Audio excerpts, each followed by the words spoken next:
Well, not only are the pastors speaking out against endorsing a candidate, one pastor says it's downright dangerous. That's because he says when a pastor endorses a candidate, he's putting his reputation and his church's reputation on the line.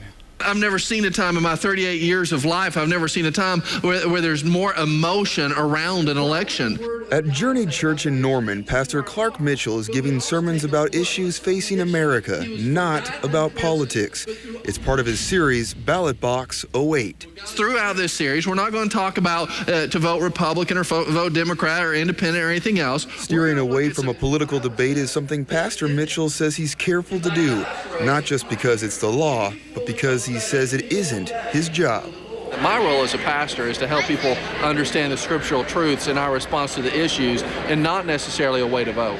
A reason he was disappointed to hear pastors like Pastor Paul Blair give sermons like this. I will be casting my vote in November for the patriot John Sidney McCain and not for Barack Hussein Obama. I would never endorse a candidate from the pulpit at all. Pastor Ben Brammer from Northwest Baptist Church wasn't just disappointed to hear Pastor Blair's sermon, he was stunned. Brammer believes endorsing a candidate is risky, given that none of them are perfect. And thus, because a pastor or a church too closely aligns themselves with a particular party or a candidate, when they fail, sometimes the church or the person or the pastor's credibility fails as well. Something Pastor Brammer says isn't worth losing.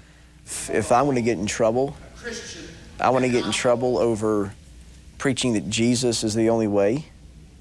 I want to get in trouble for preaching from the Bible.